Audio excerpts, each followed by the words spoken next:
Contrary to what the grey skies above me might say, summer is well and truly upon us. And so it only seems right that I take a dip into the open-top Roadster toy box. And I've pulled out an absolute gem.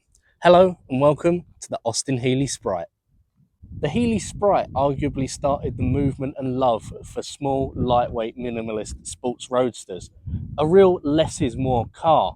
Today I'm going to have a little bit of a look around this example, under the bonnet, inside, and then I'm going to take it out on the road and talk to you a little bit about what I think of it. In its original form, the Healey Sprite was better known as the Frog Eye Sprite, courtesy of its front-end frog-style styling.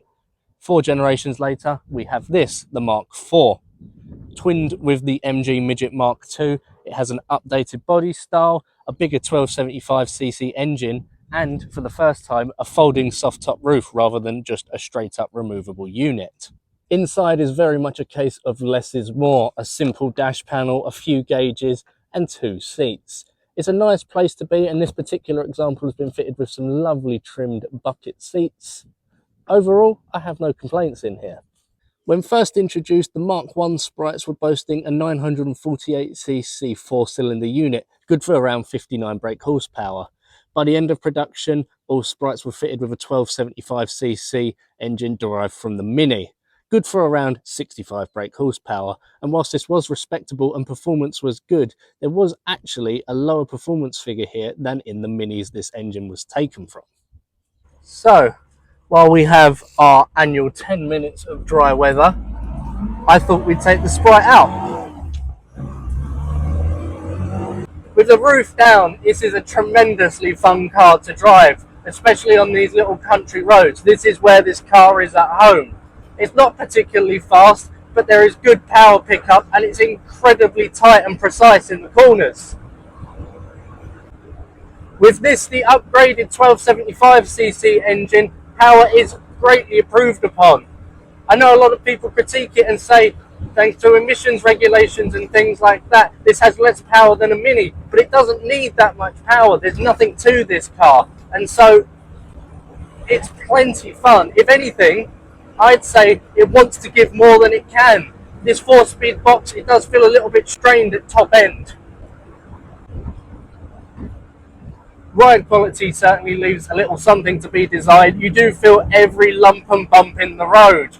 You do get thrown about a little bit. That being said, the sports style bucket seating in this particular car does hold me well. Oh, what a delightfully fun car. It's an incredibly nimble thing. The turning circle, unsurprisingly, is great. You can just chuck this just about anywhere. This car wants to be driven exuberantly, shall we say. It longs for the country road.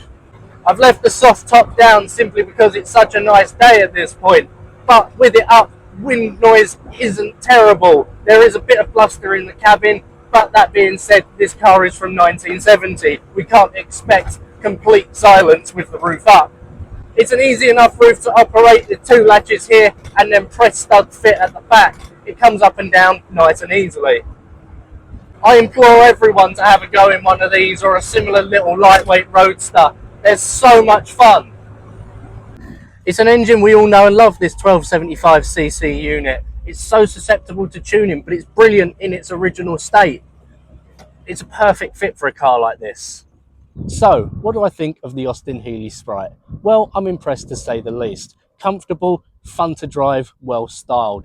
It's a very good case of a simple, lightweight, basic sports roadster.